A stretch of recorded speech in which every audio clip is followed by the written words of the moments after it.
Hey everybody, Matt Barton here with this week's Broker Minute or Two.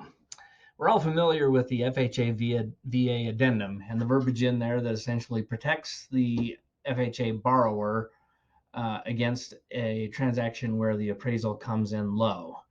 And most of us are aware of the Amendatory Clause, but a lot of us don't pay attention to the difference between the two.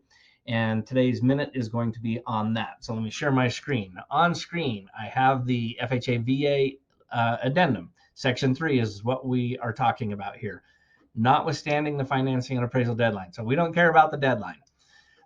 Buyers shall not be obligated to complete the purchase of the property or incur any penalty, forfeiture of earnest money deposit, or other down payment, which could include construction deposits, or otherwise be obligated to purchase the property if.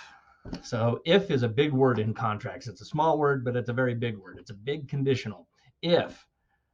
If it's a VA loan, if the price exceeds the reasonable valuation as established by the VA certificate of reasonable value, or on an FHA loan, if the purchase price exceeds the appraised value of the property, excluding closing costs.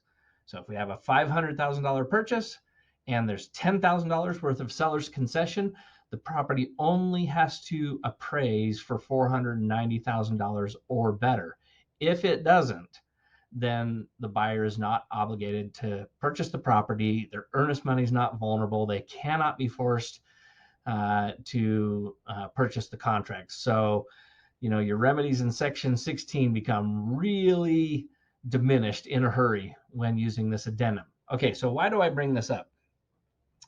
Once we submit our purchase contract to a lender and they see that it's a FHA or a VA loan, we quite often get what is known as the Amendatory Clause back. And here's what it typically looks like.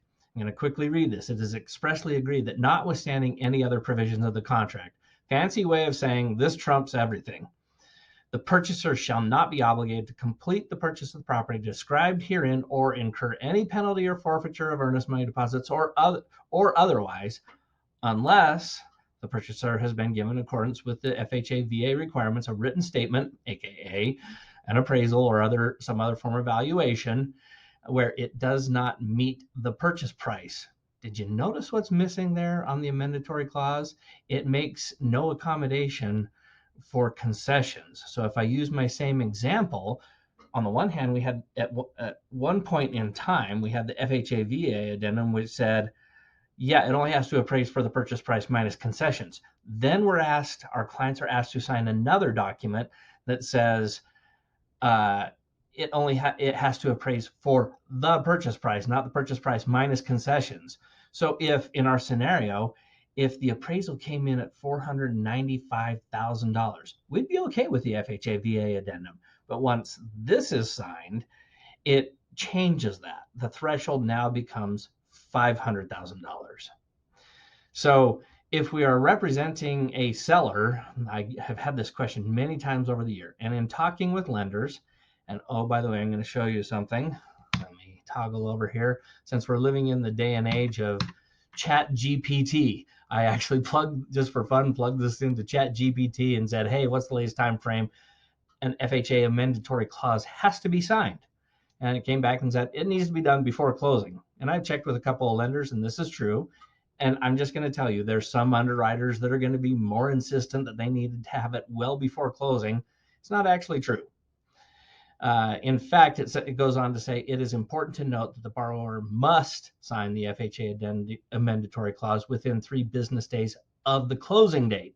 So you could go in and sign closing. I'm not recommending this. I'm going to the theoretical maximum. You could go in and close, and if you sign the Amendatory Clause within 3 days afterwards, your client would still be good. The point here is simply this. You do not have to sign that Amendatory Clause as soon as it is sent out to you. My recommendation, I think it's a good practice, is wait till the appraisal comes back, right? There is no stipulation in the FHA addendum that we have to sign the Amendatory Clause, right? So contractually, we're not obligated to sign it. But if we want our buyers to close, as part of the package to fund an FHA loan, they will eventually have to have the Amendatory Clause. So my point is we can wait until the appraisal comes in, right?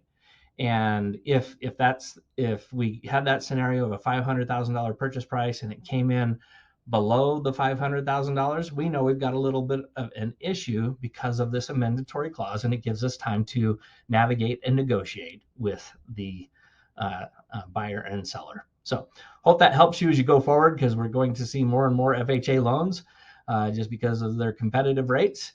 Hope that helps. Let me know if you have any questions.